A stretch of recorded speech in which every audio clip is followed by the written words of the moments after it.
Once, I saw my ex-husband in the street. I was sitting on the steps of the new library. "Hello, my life," I said. We had once been married for 27 years, so I felt justified. He said, "What? What life? No life of mine." I said, "Okay, I don't argue when there's real disagreement." I got up and went into the library to see how much I owed them. The librarian said $32 even, and you voted for 18 years. I didn't deny anything. Because I don't understand how time passes. I have had those books. I have often thought of them. The library is only 2 blocks away. My ex-husband followed me to the books return desk. He interrupted the librarian, who had more to tell. "In many ways," he said, "as I look back, I attribute the dissolution of our marriage to the fact that you never invited the Bertrams to dinner." "That's possible," I said. "But really, if you remember, first, my father was sick that Friday, then the children were born, then I had those Tuesday night meetings, then the war began. Then we didn't seem to know them anymore. But you're right. I should have had them to dinner." I gave the librarian a check for $32. Immediately she trusted me, put my past behind her, wiped the record clean, which is just what most other municipal and/or state bureaucracies will not do. I checked out the 2 Edith Wharton books I had just returned because I'd read them so long ago and they are more apropos now than ever. They were The House of Mirth and the Children, which is about how life in the United States and New York changed in 27 years 50 years ago. "A nice thing I do remember is breakfast," my ex-husband said. I was surprised. All we ever had was coffee.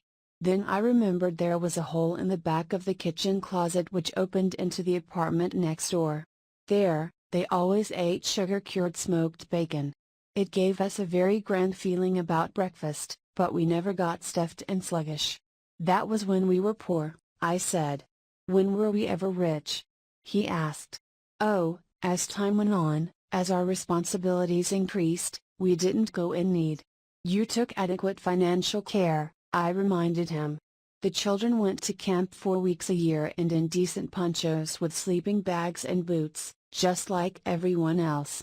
They looked very nice. Our place was warm in winter, and we had nice red pillows and things." "I wanted a sailboat," he said. "But you didn't want anything." "Don't be bitter," I said. "It's never too late." "No," he said with a great deal of bitterness. "I may get a sailboat. As a matter of fact, I have money down on an 18-foot two-rigger. I'm doing well this year and can look forward to better. But as for you, it's too late. You'll always want nothing."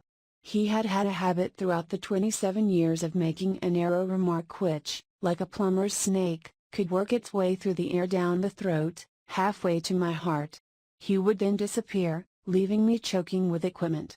What I mean is, I sat down on the library steps and he went away. I looked through the House of Mirth, but lost interest. I felt extremely accused. Now, it's true, I'm short of requests and absolute requirements. But I do want something. I want, for instance, to be a different person. I want to be the woman who brings these 2 books back in 2 weeks. I want to be the effective citizen who changes the school system and addresses the Board of Estimate on the troubles of this dear urban center. I had promised my children to end the war before they grew up. I wanted to have been married forever to one person, my ex-husband or my present one. Either has enough character for a whole life, which as it turns out is really not such a long time. You couldn't exhaust either man's qualities or get under the rock of his reasons in one short life. Just this morning I looked out the window to watch the street for a while and saw that the little sycamores the city had dreamily planted a couple of years before the kids were born had come that day to the prime of their lives. Well, I decided to bring those 2 books back to the library. Which proves that when a person or an event comes along to jolt or praise me, I can take some appropriate action, although I am better known for my hospitable remarks.